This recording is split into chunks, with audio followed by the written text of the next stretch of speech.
Hi guys எல்லாருக்கும் வணக்கம். So welcome to my channel. என்ன பார்க்க போகிறோம் அப்படின்னு கேட்டிங்க அப்படின்னா 1999ஆம் ஆண்டு ரிலீஸ் ஆயிருந்த வாலி படத்தை பற்றி ரிவ்யூ பண்ண போகிறோம்.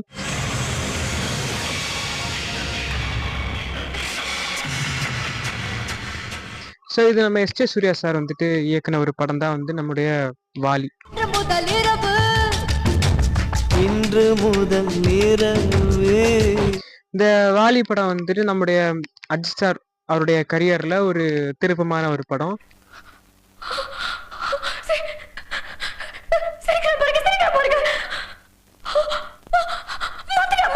அதே மாதிரி விஜய் சாருக்கும் குஷி அப்படிங்கிற படம் ஒரு திருப்பமான அவருடைய லைஃப் கரியர்ல ஒரு படம்.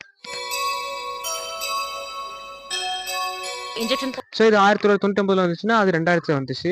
இப்போ நான் குஷியை பத்தி பேச போறேன்னு கேட்டால் கிடையாது, வாலியை பத்தி பேச போறேன். ஸோ இது நம்ம தலையோட பர்த்டே ஸ்பெஷலா ரீரிலீஸ் பண்ணியிருந்தாங்க இந்த படம். அதை பத்தி பேசலாம் அப்படிங்கிறதுக்காக தான் நான் வந்திருக்கிறேன். ஸோ வாங்க நாம வீடியோக்குள்ள போகலாம். வாலி ரிவ்யூ.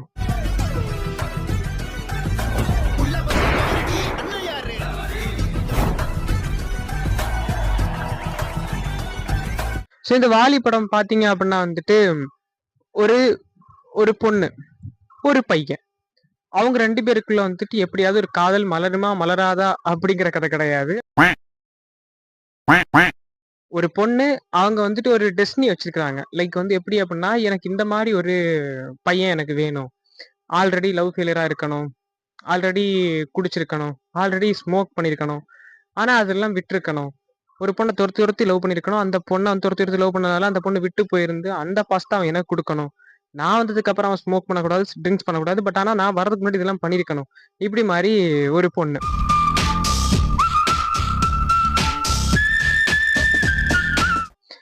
ஆனா இந்த பையன் எப்படிப்பட்டவன் அப்படின்னா இதெல்லாம் நமக்கு தேவை கிடையாது, பட் நம்ம கொஞ்சம் ஜாலியா இருக்கணும், அந்த மாதிரி ஒரு கேரக்டர். அப்படி இந்த பையன் இந்த ஒரு பொண்ணை மீட் பண்றான். அந்த பொண்ணுக்கு இப்படி ஒரு விஷயம் இருக்குன்னு ஒருத்தர் மூலமா தெரிய இவன் அதே மாதிரி விட்டு போட்டு ஏமாத்துறான்.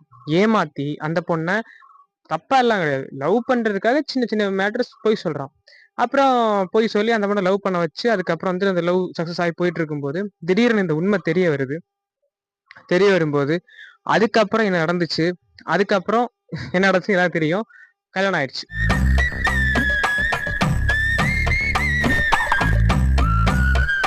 ஸோ சில பல விஷயங்கள் அதெல்லாம் சொல்லலை. ஸோ அதெல்லாம் நடந்து கல்யாணம் ஆயிடுச்சு. இங்கதான் மெயின் பிளாட்டு. கல்யாணம் ஆனதுக்கு அப்புறம் இவங்களுக்கு ஒரு விஷயம் தெரிய வருது. என்ன அப்படின்னா, அஜித் ஒருத்தர் கிடையாது, 2 பேர் இருக்காங்க. சிவா அப்படிங்கிற ஒருத்தர் தான் நம்முடைய சிம்ரன் லவ் பண்ணுவாங்க. இன்னொருத்தர் டெஃப், ஓகேவா. ஸோ காது கேட்காது, கண்ணு தெரியாது, அப்படிலாம் கிடையாது. காது கேட்காது, வாய் பேச முடியாது. ஸோ இப்படிப்பட்ட ஒரு கேரக்டருக்கு ஒரு தம்பி இருக்காப்புல. அந்த தம்பி தான் இந்த ஒரு பொண்ணை லவ் பண்ணியிருக்காப்புல. ஆனா இதுல ஒரு மிகப்பெரிய ட்விஸ்ட் என்ன அப்படின்னா பாம்பேல இந்த சிம்ரனை நம்முடைய இந்த காது கேட்காம இருக்காருல்ல, ஸோ இவர் அங்க பார்த்திருப்பாரு. அந்த பொண்ணு அங்கேயே போட்டோ எடுத்து அந்த பொண்ணை தேடிட்டு இருப்பாரு. பட் ஆனா அந்த பொண்ணு இங்கே இருப்பாங்க, மெட்ராஸா என்னமோ இருப்பாங்க. அங்க நம்முடைய தம்பி கூட ஊர் சுத்திட்டு இருப்பாங்க, ஏன்னா அவங்க லவ் பண்றாங்கல்ல. ஸோ அப்புறம் ஒரு டைமுக்கு அப்புறம் இது வீட்டுக்கு தெரிய வரும். ஸோ வீட்டுக்கு தெரிய வரும்போது இவருக்கு ஒரே ஷாக். ஒரு ஷாக்னா ஒரு படைய ஷாக். என்னடா இது, நம்ம லவ் பண்ணலாம் நினைச்ச பொண்ணை இப்ப இவன் லவ் பண்றான்னு, அப்படி மாதிரி.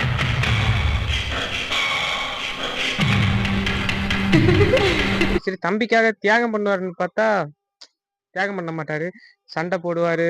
அது எப்படி சண்டை போடுவாரு அப்படின்னா உண்மையை சொல்லாம தப்பான முறையில பார்த்து, தப்பான முறையில அவங்கள தொடர்ந்து நினைச்சு, தப்பான முறையில அவங்கள ஒரு மாதிரி கன்னடத்துல பார்த்துட்டு இருப்பாங்க. அவங்களுக்கு ஃபர்ஸ்ட் நைட் நடக்கக்கூடாது அப்படிங்கிறதுக்காக என்னெல்லாம் சூட்சமம் செய்யணுமோ எல்லா சூட்சமத்தையும் செய்வாரு நம்முடைய Ajith sir.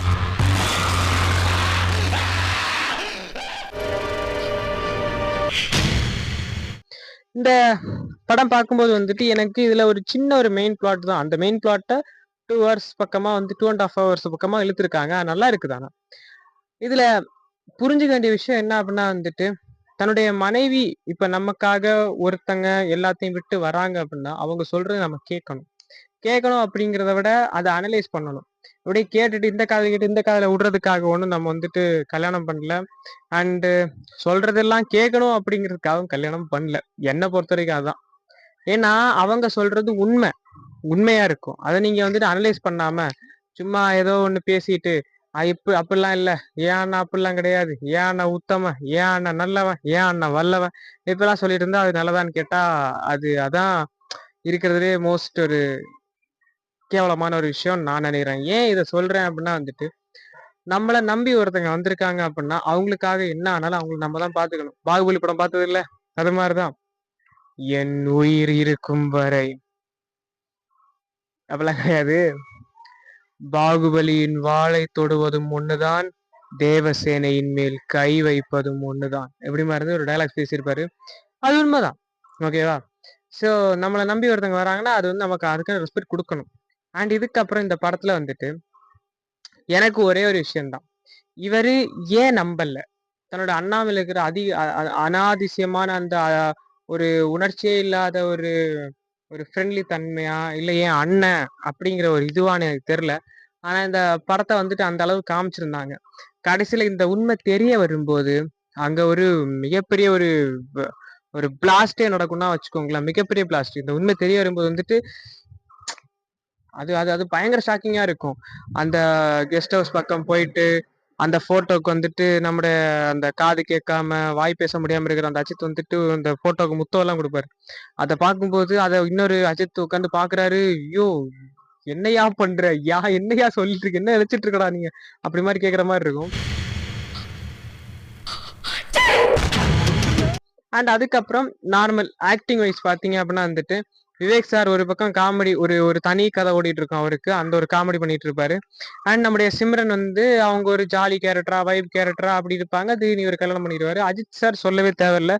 Double action, double விதமா மிரட்டிட்டாரு. ஒரு இதுல வந்துட்டு வேற மாரி, இன்னொரு இதுல வந்துட்டு வேற வேற விதம் மாரி. அந்த படத்துல ஒரு டயலாக் வரும். என்ன தெரியுமா? நான் வந்துட்டு நீ இப்படி பேசி பேசியே வந்து எனக்கு உன்னை வெறுக்கிற தன்மை என்ன பச்சிடாத அப்படின்னு வந்து சிம்ரனை பார்த்து அஜித் சொல்லுவாரு. அதேதான் சிம்ரன் சொல்லுவாங்க. இவர் இப்படி பண்றனால எனக்கு அவரை பார்க்கும்போது வந்துட்டு எனக்கு உன்னையே நான் வெறுத்துறணும்னு பயமா இருக்கு அப்படின்ட்டு. சோ ஒரு யதார்த்தமா லவ் பண்ண ஆரம்பிச்சு அப்புறம் வந்துட்டு வெறுக்கிற ஒரு தன்மையை வந்து கொண்டு வராதீங்க அப்படி மாதிரி அதை வந்துட்டு சொல்லியிருப்பாங்க. அது உண்மையிலேயே சூப்பரா இருக்கும். அது உண்மையும் கூட. அண்ட் அது மட்டும் இல்லாம வந்துட்டு ஜோதிகா இதுல வந்துட்டு ஆக்ட் பண்ணிருக்காங்க. அப்படியா? நான் இதை பத்தி இப்பதானே பார்த்திருக்கேன். அதனால எனக்கு நான் இப்ப ஷாக்கிங் ஆவேன். இது வரைக்கும் நான் இந்த படம் பார்த்தது கிடையாது உண்மையை சொல்லணும்னா. ஸோ வாலி படத்தை நான் இப்பதான் பார்த்தேன். அதுல வந்து ஜோதிகா நடிச்சிருக்காங்க. ஜோதிகாவோட ஆக்டிங் அதெல்லாம் வந்துட்டு ஒரு எதார்த்தமா இருந்துச்சு. ஒரு சின்ன சீன் தான். பட் அந்த சின்ன சீனுக்கு வந்து அவங்களுடைய இன்புட் லெவல குடுத்து அவங்க போயிட்டாங்க.